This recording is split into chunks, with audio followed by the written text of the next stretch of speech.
नमस्कार दोस्तों, आप सभी का स्वागत है मेरे YouTube चैनल अशोक चावल एजुकेशन ऐप पर। दोस्तों आज का जो हमारा टॉपिक है अधिगम का मूल्यांकन। दोस्तों हम अधिगम के मूल्यांकन के अंतर्गत पढ़ेंगे कि अधिगम का मूल्यांकन किस प्रकार किया जाता है। जैसे दोस्तों मूल्यांकन तो बहुत सी चीजों का होता है, लेकिन आज हम विशेष चर्चा करेंगे अधिगम के ऊपर। दोस्तों अधिगम को लर्निंग कहा जाता है, जिसका मतलब होता है सीखना, समझना, जानना, है ना। और दोस्तों मूल्यांकन को इंग्लिश में क्या है, इवोल्यूशन। तो इवोल्यूशन ऑफ लर्निंग। तो दोस्तों अधिगम का मूल्यांकन आज हम विशेष चर्चा करेंगे इसके ऊपर।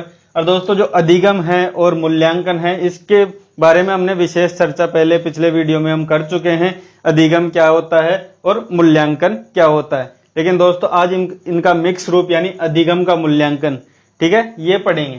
तो दोस्तों टॉपिक स्टार्ट करने से पहले मैं थोड़ी सी जानकारी दे देता हूं अधिगम के ऊपर। दोस्तों अधिगम के ऊपर हमने विशेष चर्चा और सामान्य चर्चा दोनों कर चुके हैं हम पिछले वीडियो में। अगर आपने वो वीडियो अभी तक नहीं देखा हो तो जाके विजिट करें, और दोस्तों आपको अच्छा लगेगा। उससे समझने के बाद आपको ये अच्छे से समझ में आ जाएगा। और भी दोस्तों अधिगम क्या होता है, किसी भी बात को, जैसे हम अधिगम पढ़ते हैं तो बच्चों से रिलेटेड पढ़ते हैं ना, शिक्षा के अंतर्गत। तो अधिगम में क्या होता है कि बालक कोई भी चीज समझते हैं, जानते हैं, जैसे वो नवीन हो, पुराना ज्ञान होता है ना, उसमें नवीन ज्ञान को ऐड करना अधिगम कहलाता है। यानी नई नई चीजें सीखना, जानना, समझना, है ना, वो अधिगम कहलाता है। और मूल्यांकन होता है दोस्तों जांचना, ठीक है।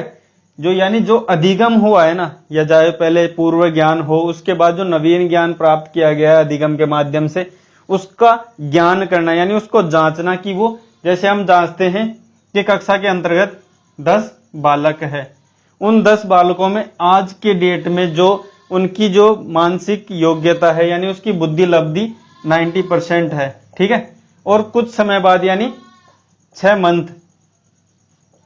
मंथ के बाद जब उनका मूल्यांकन किया यानी उनकी जांच की गई, तो पता चला कि जो ये 10 बालक हैं इनकी ग्रोथ हो चुकी है, यानी इनकी वृद्धि हो चुकी है। और जो 90% थी उनकी 99% इनकी बुद्धि लब्धि हो चुकी है। यानी वो बच्चे एक सामान्य रूप के अंतर्गत आ चुके हैं। यानी पहले उनकी बुद्धि थोड़ी क्षीण थी, जो अब तीक्ष्ण हो गई है, यानी तीव्र हो गई है, और उनकी बुद्धि लब्धि सामान्य के अंतर्गत हो चुकी है, यानी उनमें वृद्धि हुई है। तो दोस्तों मूल्यांकन होता है जांचना। तो दोस्तों आज हम पढ़ेंगे क्या होता है, जो अधिगम है उसका मूल्यांकन। और दोस्तों अधिगम के मूल्यांकन के अंतर्गत हम देखते हैं कि अधिगम में क्या होता है कि बच्चा जो भी सीखता है ना, चाहे वो कक्षा के अंतर्गत हो या फिर उसका व्यवहारिक ज्ञान हो, उनको क्या है कि समझना होता है एक अध्यापक के द्वारा। जब एक अध्यापक मूल्यांकन करता है तो ऐसी बात नहीं है कि अध्यापक बच्चों का ही मूल्यांकन करता है, ऐसा नहीं है। जो अध्यापक जो मूल्यांकन करता है ना, वो अध्यापक का भी मूल्यांकन होता है उसके अंतर्गत। वो कैसे होता है दोस्तों, हम देखते हैं कि एक बालक होता है, ठीक है, एक बालक होता है, उसने 6 मंथ के अंतर्गत या फिर 1 साल के अंतर्गत, यानी जब परीक्षा होती है बच्चे की। अब दोस्तों परीक्षा भी कई प्रकार की होती है। कई परीक्षा होती है जो 6 माह के अंतर्गत, जिसे हम सेमेस्टर सिस्टम भी कहते हैं। और कई एग्जाम होती है जो ईयरली एग्जाम, जो वार्षिक में होती है, जिसे वार्षिक एग्जाम भी कहते हैं। और दोस्तों जब इनका जब एग्जाम होता है उसे हम क्या कह सकते हैं, मूल्यांकन कह सकते हैं, वार्षिक परीक्षा, या फिर मैं कहूं अर्धवार्षिक परीक्षा। दोस्तों ये जो परीक्षाएं होती है ना, वो ही क्या कहे, मूल्यांकन में क्या होता है दोस्तों, इनकी जो बुद्धि है उनका जांच किया जाता है। किसके माध्यम से, मूल्यांकन के माध्यम से उसकी जांच होती है कि इसकी बुद्धि कम हुई है या ज्यादा हुई, यानी उसकी बुद्धि लब्धि में क्या अंतर हुआ है। उस अंतर को जानना ही मूल्यांकन होता है। और दोस्तों जो मूल्यांकन होता है वो ज्ञानात्मक और परिमाणात्मक होता है। क्या होता है इसमें, क्या है कि बच्चे की बुद्धि का ज्ञान किया जाता है। यानी एक एग्जाम होती है, परीक्षा, जिसके माध्यम से बच्चे की बुद्धि का ज्ञान किया जाता है कि अभी बुद्धि का जो स्टार्टिंग में जो एवरेज था, जो निकाला गया था कि मान लो 60% है, वो 50% हो गया है या फिर 80%। यानी जो भी उसमें कमी या फिर वृद्धि जो भी हुई है, उसको जांचने की जो प्रक्रिया है वो ही मूल्यांकन यानी इवोल्यूएशन होता है। और दोस्तों जो मूल्यांकन है उसमें एक शब्द का और जोड़ा गया है, वो है आकलन। दोस्तों जो आकलन शब्द है वो इसके अंतर्गत ही जोड़ा गया कि इसके अंतर्गत मूल्यांकन है। दोस्तों जो आकलन होता है ना वो मूल्यांकन का ही संक्षिप्त रूप है। वो कैसे है दोस्तों, जो मूल्यांकन होता है ना वो विस्तृत रूप में होता है। किस में होता है, ये दोस्तों मूल्यांकन है, ये क्या होता है, बड़े रूप में होता है, ये स्मॉल रूप में यानी छोटे रूप में होता है, विस्तृत जिसे हम कहते हैं संक्षिप्त। दोस्तों ये इसका छोटा रूप है मूल्यांकन। इसके अंतर्गत भी क्या है कि मूल्य का आंकन ही किया जाता है, यानी मूल्य को आंकना, यानी इसके जैसे अधिगम के अंदर देखते हैं हम बुद्धि का मापन, जो बुद्धि का मापन किया जाता है वो आकलन एक छोटा रूप है मूल्यांकन का। दोस्तों आकलन के अंतर्गत क्या होता है कि कुछ समय का, यानी कि कक्षा के अंतर्गत हम जैसे कई बार होता है कि कक्षा स्टार्ट है, कोई पढ़ा रहा है शिक्षक, और उसके कक्षा के जो स्टार्ट चल रही है कक्षा उसके अंतर्गत ही कोई दूसरा अध्यापक आ जाता है और उस समय कुछ पूछ लेता है बच्चे से कि बच्चा खड़ा हो और आपको अभी क्या पढ़ाया जा रहा है उसके बारे में थोड़ी डिटेल्स हमारे को बताओ। अगर बच्चा उस बात को बताता है तो अच्छी बात है कि उसका नॉलेज अच्छा हुआ है, यानी उसमें यह पता चल जाता है कि अगर वो बता रहा है तो भी ठीक, नहीं बता रहा है तो भी ठीक, यानी उसमें दोनों में जो उसका आकलन किया जा रहा है ना वो आकलन यानी छोटे रूप में, यानी कक्षा। अरे एक जैसे मैं अभी मूल्यांकन की बात करूं तो मूल्यांकन होता है वार्षिक या अर्धवार्षिक, यानी जब परीक्षा होती है वर्ष के अंत में या फिर 6 माह के अंतर्गत जब परीक्षा होती है वो होता है मूल्यांकन, यानी पूर्ण रूप से जो आकलन होता है वो मूल्यांकन। और जो संक्षिप्त रूप से यानी छोटे रूप में, जैसे कभी कक्षा के अंतर्गत जाके बच्चे को खड़ा करके पूछ लिया जाता है कि अभी आपकी स्थिति क्या है, किसी भी क्वेश्चन पे उसका आंसर लेके, तो वो जो छोटे रूप में जो आकलन होता है वो आकलन कहलाता है, और जो बड़े रूप में आकलन होता है वो मूल्यांकन कहलाता है। और दोस्तों ये नहीं कि जो बच्चे का मूल्यांकन किया जाता है उसके अंतर्गत बच्चे का ही मूल्यांकन होता है, नहीं दोस्तों, उसके अंतर्गत बच्चे के साथ साथ शिक्षक का भी मूल्यांकन होता है। वो इसलिए होता है अगर बच्चा ग्रोथ कर रहा है यानी बच्चे में वृद्धि हो रही है तो वो शिक्षक की भी उपयोगिता है, यानी उसकी भी उपलब्धि है इस बात पे कि बच्चा ग्रोथ कर रहा है।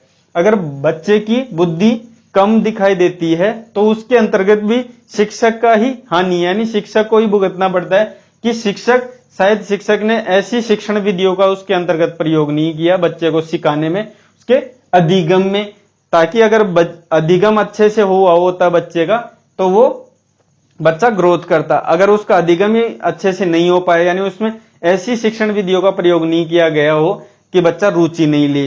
और दोस्तों बच्चा रुचि कब लेता है, जब उसके बच्चे के अनुसार शिक्षण विधियों का प्रयोग किया। दोस्तों शिक्षण विधियां तो बहुत सी होती है लेकिन कई शिक्षण विधियों का प्रयोग बच्चे के अनुसार किया जाता है। दोस्तों क्या है कि कई बार होता है कि शिक्षक अपने हिसाब से, जैसे कई बार होता है कि जैसे कोर्स कंप्लीट नहीं हुआ तो अध्यापक उस कोर्स को कंप्लीट करवाने के लिए जल्दी यानी तीव्र गति से पाठ्यक्रम को चलाता है। लेकिन कई बार क्या होता है कि दोस्तों जो मनोवैज्ञानिक तरीका है बच्चे को पढ़ाने का, चाहे कम सीखे लेकिन जो भी सीखे अच्छा सीखे, वो होता है शिक्षण विधियों के माध्यम से। यानी बच्चे की अगर रुचि अभी पढ़ने में नहीं है, अगर खेलने में रुचि है तो खेल के माध्यम से ही बच्चे को पढ़ाया जाए, यानी खेल के माध्यम से ऐसी कोई शिक्षण विधि का प्रयोग किया जाए जिसमें बच्चा खेलते हुए भी सीखे।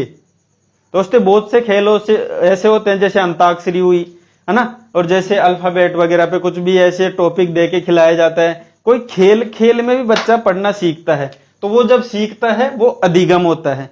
जब बच्चे का अधिगम अच्छा होगा, रुचि जिस चीज में होती है बच्चा अधिगम उतना अच्छा करता है। जब रुचि अच्छी होगी, अधिगम अच्छा होगा तो उसकी बच्चे की ग्रोथ होगी, और जब ग्रोथ होगी तो ये शिक्षक की भी उपलब्धि है मूल्यांकन को अच्छा करने में। तो दोस्तों अधिगम का मूल्यांकन इस तरीके से किया जाता है कि अधिगम के मूल्यांकन में बच्चे के साथ साथ शिक्षक का भी मूल्यांकन होता है। और दोस्तों ये दो जो शब्द है ये दोनों का आप विशेष ध्यान रखें। जो आकलन होता है उसमें आप गलती ना करें, आकलन होता है वो संक्षिप्त रूप से होता है मूल्यांकन के संक्षिप्त रूप में, यानी इसके अंतर्गत भी मूल्य को आंका जाता है और मूल्यांकन के अंतर्गत भी यही काम किया जाता है। लेकिन जो मूल्यांकन होता है वो विस्तृत रूप से होता है, यानी पूरे साल के बाद यानी पूरा जो कंप्लीट कोर्स होता है उसको करवाने के बाद जो मूल्य का आंका जाता है वो मूल्यांकन होता है, जो वार्षिक या अर्धवार्षिक रूप में होता है।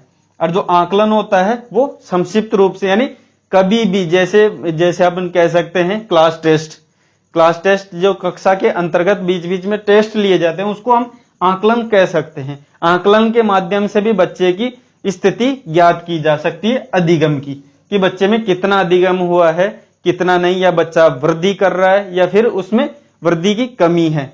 तो दोस्तों अगर वृद्धि की कमी है तो किस शिक्षण विधियों के माध्यम से उसको बढ़ाया जा सकता है, ये पता चलता है मूल्यांकन के द्वारा। अगर मूल्यांकन किया जाता है तो बच्चे को तब उसकी स्थिति पता चलती है। अगर स्थिति पता चल जाएगी तो बच्चा किस चीज में कम है उसमें ग्रोथ की जाए। अगर अच्छा बच्चा कर रहा है अच्छे, तो उसके लेवल बढ़ाया जाता है, यानी उसको इस तरीके से समझाया जाता है कि बच्चा और भी ग्रोथ करे। कई बार होता है कि बच्चा ग्रोथ अच्छे से किया हुआ होता है, लेकिन कुछ बच्चों, ये जो मंद बुद्धि बालक भी होते हैं कक्षा के अंतर्गत, तो मंद बुद्धि बालकों के चक्कर में उसको निम्न स्तर से पढ़ाने के बाद जब वो बच्चा जो ग्रोथ जिस लेवल पे कर रहा है वो नहीं कर पाता, तो देखिए मूल्यांकन करने के बाद इस बात का परीक्षण हो जाता है कि सामान्य बालक इतने में है और जो तेज बुद्धि वाले बालक है वो इसमें है। तो उनका एक ग्रुप डिवाइड करके उनका उन नई शिक्षण विधियों के माध्यम से उस लेवल पे उसका विकास किया जाता है। तो दोस्तों आज हमने देखा अधिगम का मूल्यांकन, यानी अधिगम के माध्यम से मूल्यांकन करना। तो मूल्यांकन के माध्यम से अधिगम को और भी ज्यादा बढ़ाना, यानी उसमें और भी रुचिपूर्ण बनाना। तो दोस्तों अधिगम का मूल्यांकन आपको मेरे द्वारा समझाया गया कैसा लगा? अगर वीडियो अच्छा लगा हो तो इसको लाइक करें और ज्यादा से ज्यादा शेयर करें। बाकी वीडियो देखने के लिए आपका बहुत बहुत धन्यवाद।